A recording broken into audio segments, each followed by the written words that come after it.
Blockchains are incredibly popular nowadays. But what is a blockchain? How do they work? What problems do they solve? And how can they be used? Like the name indicates, a blockchain is a chain of blocks that contains information.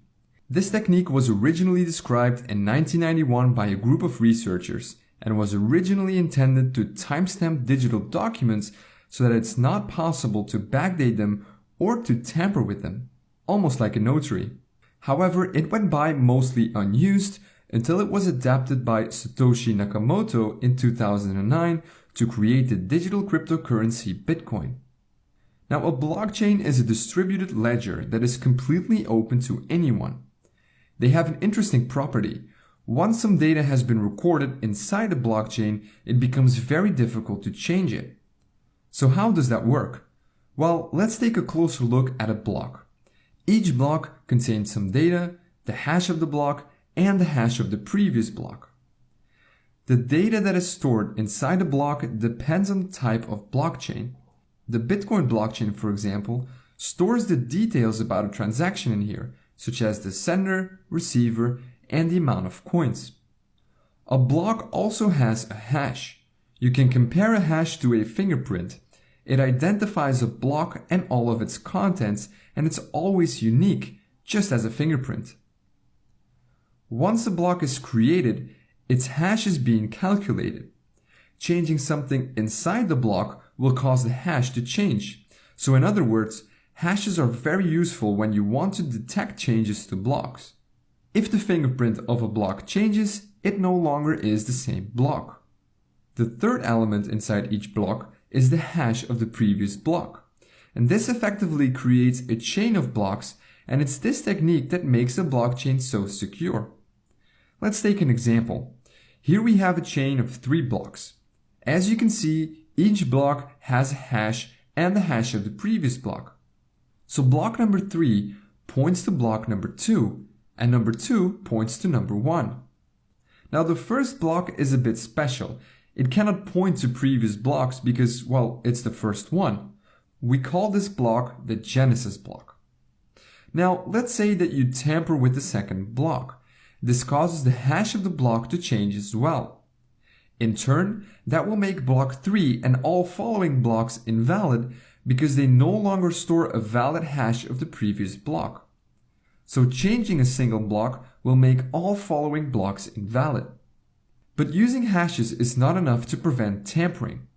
Computers these days are very fast and can calculate hundreds of thousands of hashes per second. You could effectively tamper with a block and recalculate all the hashes of other blocks to make your blockchain valid again. So to mitigate this, blockchains have something that is called proof of work. It's a mechanism that slows down the creation of new blocks. In Bitcoin's case, it takes about 10 minutes to calculate the required proof of work and add a new block to the chain. This mechanism makes it very hard to tamper with the blocks because if you tamper with one block, you'll need to recalculate the proof of work for all the following blocks. So the security of a blockchain comes from its creative use of hashing and the proof of work mechanism. But there is one more way that blockchains secure themselves, and that is by being distributed. Instead of using a central entity to manage the chain, blockchains use a peer-to-peer network and everyone is allowed to join.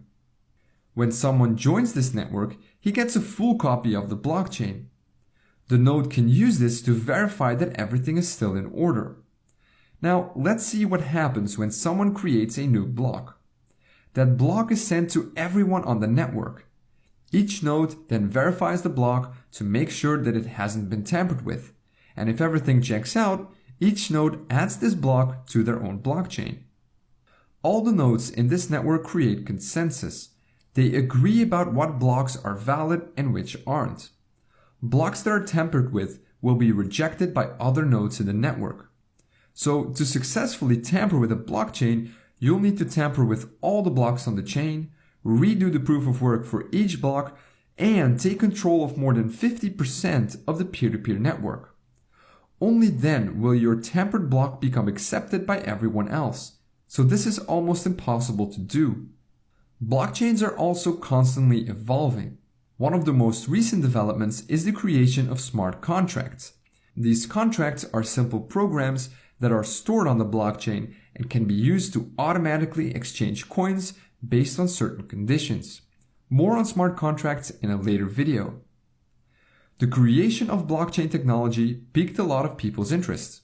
Soon others realized that this technology could be used for other things, like storing medical records, creating a digital notary, or even collecting taxes.